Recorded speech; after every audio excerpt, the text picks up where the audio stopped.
রাজধানীর বাজারের দ্রব্যমূল্য পরিস্থিতি জানাতে মিরপুর মুসলিম বাজার থেকে যুক্ত হচ্ছেন মঈনুল হাসান। মঈন, কি অবস্থা বাজারের, কেমন দেখছেন জিনিসের দাম?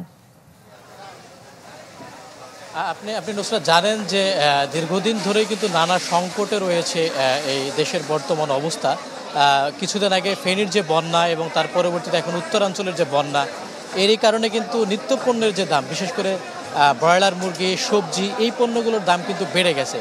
এবং আমি যদি আপনাকে দেখাতে চাই, আজকের এই বাজারে কিন্তু শুক্রবারের ছুটির দিন হয়, ব্যাপক ভিড়, বাড়তি ক্রেতা সমাগম ঘটেছে এবং সেই সাথে কাঁচামরিচের দর কিন্তু বেশ খানিকটা বেশি। ৩০০ টাকার উপরে কাঁচামরিচ কিনতে হচ্ছে 1 কেজিতে, এবং যে বেগুন কিনতে হচ্ছে ৮০ থেকে ১০০ টাকায়, আর যে গোল বেগুন সেটা বিক্রি হচ্ছে ১৫০ থেকে ১৬০ টাকায়। গাজর, টমেটো এগুলো আমদানি নির্ভর পণ্য, সেগুলোর দাম ১০০ টাকা, ১৫০ টাকার উপরে। তো সব কিছু মিলে যদি আপনাকে সবজির খবর জানাতে চাই, এই যে বিভিন্ন জায়গায় যে বন্যার কারণে সবজির যে উৎপাদন, সেই জায়গাটাতে সংকট তৈরি হওয়ার কারণেই কিন্তু বাজারে বাড়তি দাম। একই সাথে খামারিরা যে ডিম উৎপাদন করেন, সেই ডিমের কিন্তু সরবরাহ সংকটের একটা কারণে, তাদের অজুহাত তারা বলছেন যে সরবরাহ সংকট, সে কারণে কিন্তু ডিমের দাম গত এক সপ্তাহে কিন্তু প্রতি ডজন ডিমে 10 টাকা বেড়ে এখন বিক্রি হচ্ছে 165 থেকে 70 টাকা ডজনের ক্ষেত্রে। আর আপনি যদি শুধু হালি কিনতে চান, সেক্ষেত্রে আপনাকে এক হালি ডিমে 60 টাকা গুনতে হচ্ছে।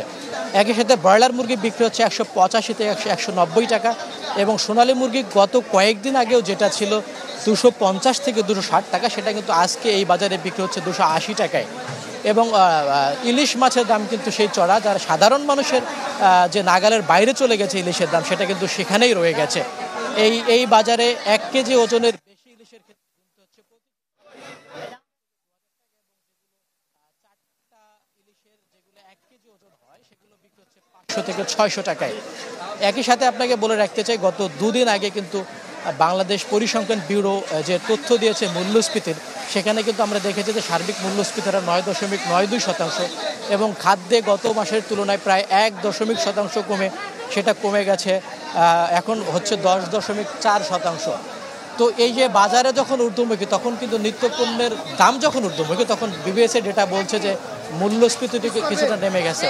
তো সব কিছু মিলে এই নিত্যপণ্যের বাজারে কোনো স্বস্তির খবর নেই। নুসরাত, অনেক ধন্যবাদ মঈন আপনাকে।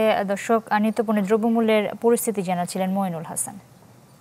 শিয়া বাটার ও ভিটামিন ই সমৃদ্ধ lily glam beauty soap. Lily, always beautiful.